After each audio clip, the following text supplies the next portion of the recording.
as of now, the only thing holding us where we are is each other. Oh my God, who the hell cares?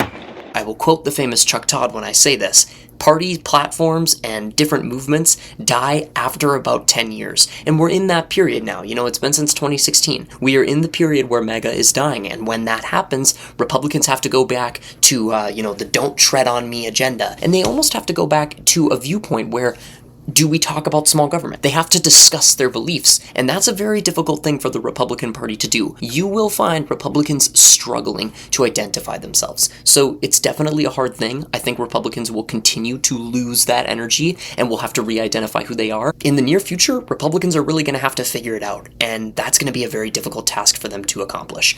But I think that they will get through it, just as the Democrats got through a 2024 collapse of their party popularity. So let's talk about the 2026 midterms, and this is coming from a very young person. I think when we look at politics right now, we know the Democrats are unbelievably unpopular. Their favorability rating as a party has never been this bad. In the history of the Democratic Party, it's never been this bad. But my generation isn't necessarily focused on which party represents us perfectly. And I say that because you have one side of the aisle constantly telling us that we have to follow their ideology on who they think we are. I mean, both narratives are so bad for young people in general. Girls or guys, black or white, gay or straight.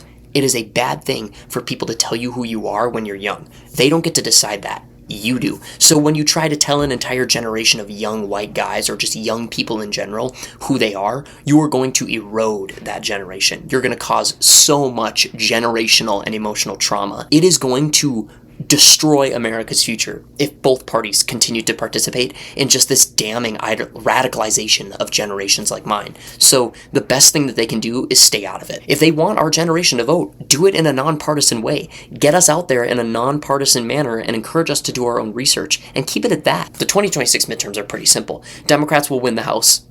If you haven't accepted that reality yet, Republican or Democrat, I feel horrible for you. We know this is going to happen. Like it or not, Democrats are winning the House. By how much is the question. Do they win it by a supermajority? Probably not, but it's becoming more and more possible every day. That should scare you. Republican or Democrat, you should be afraid of Democrats getting a supermajority because it might happen. They are winning way too many far red districts. 60% red districts. We're talking about Republicans who won by a supermajority, losing their district by a supermajority of voters. So beyond the wishy-washy numbers in the House, we can actually take something from the Senate as well. And I think that's going to be that it's competitive. The Senate right now shouldn't be competitive because you have Republicans who've had their seats for obviously at least 1 6-year term, and that's quite a bit of time. You'd think these people wouldn't lose, especially the incumbents.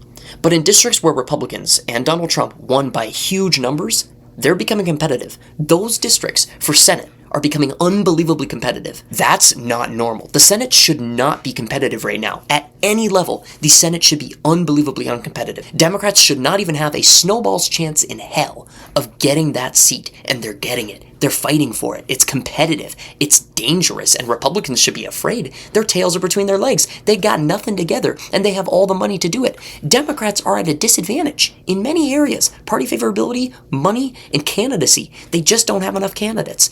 Are you telling me that Republicans are really going to lose this bad? If they do, it will be shameful. It will be horrible for their party. And as a conservative person, I can tell you, Nikki Haley pinned behind me and all, I can tell you, this is something that Republicans and Democrats should both be worried about. We are watching the next American political shift. Our generation will be the ones responsible for taking it. And who do we have to look up to when it happens? Nick Fuentes and Dean Withers?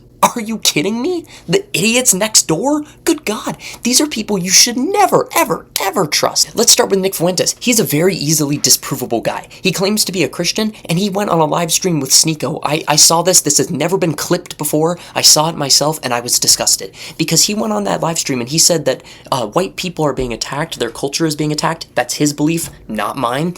And he then claims that because it's being attacked by the government, by other groups and races of people, that we are going to be being mean, horrible, and nasty to them until they stop being mean to us first. They have to knock it off first or else we're not going to knock it off. What an elementary level argument. They have to stop first before we do? Whatever happened to loving your neighbor as you love yourself? Whatever happened to the golden rule, treat others the way you want to be treated? It's not Christian if you don't lay your arms down first. It is not Christian if you don't treat the person who treated you like crap with respect because you still love them as your neighbor. But all of this would be insinuating that in the status quo, white people are being attacked for their race and their culture culture as white people is dying, which is not true. And the worst part of it all is when he goes on his streams and does two different personalities. One personality where he's just a nice, respectable guy. All he wants is segregation. It's not that bad. And then the next where he's claiming ungodly things about the Holocaust.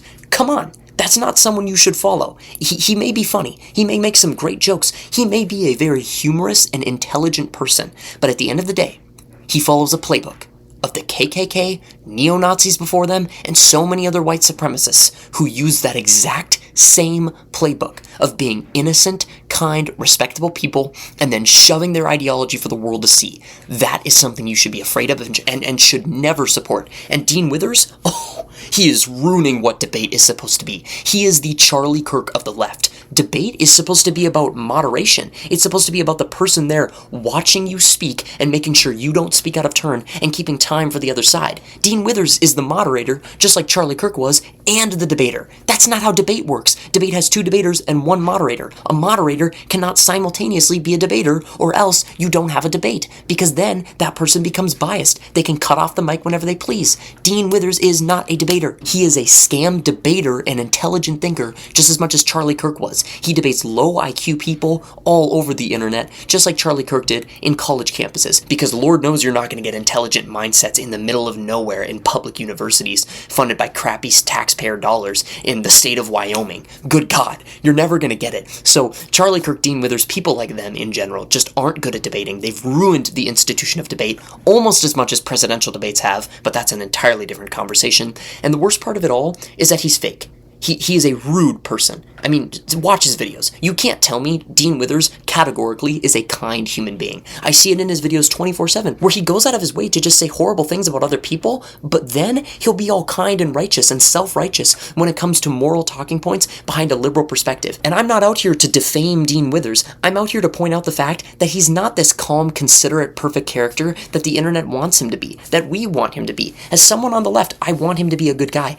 But he's not, and I accept it. It doesn't mean I disagree with everything he says, because I certainly agree with a lot of what he says. It doesn't mean I don't support him, because in many ways I do support Dean Withers. But what I don't support is him as an influencer using his influence to impact the minds of young people. I think that is bad, and I think that if young people want to listen to someone, they maybe need to listen to people who are of their age and know what they go through and have experienced what they experience. And these are the kinds of conversations that we need to have. It is insane that we still look at one another by political labels and identities. As of now, the only thing holding us where we are is each other. We are our own worst enemies. And until we accept the fact that we are the cause of our own demise, we will never get anywhere. The first step in solving a problem is recognizing that there is one. And when we don't recognize that maybe, just maybe, we should be pointing the fingers at ourselves, we will screw ourselves over for the next 100 years to come. We are the ones who let the billionaires get too much power. We are the ones who treated our kids like crap. We are the ones, our generation, Gen Z, are the ones who are letting ourselves get treated like crap from older generations. Our older generations are treating us like crap, and it's their fault too. It is on all of us. It is collectively a shit mess that humanity put together, and we will never fix it because we are sinful by nature and unclean by nature. But there is one thing we can do. There is one thing that we can do to stop all this, and that is to work together.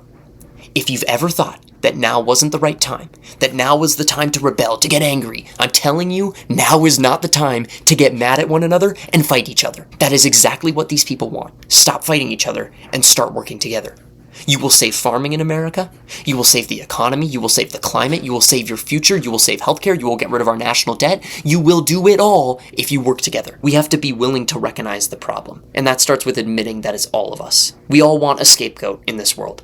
I want to blame everything on the billionaires, and I blame a lot on the billionaires, trust me. I want to blame everything on our government. I already do, but the rest is on us.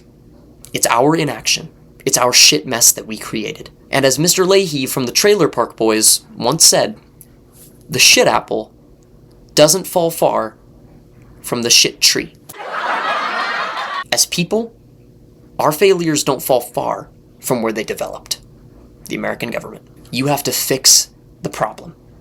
And the only way you can do that is by actually acknowledging that it exists. The reason we're here is because of each other. And we can only fix it by working together.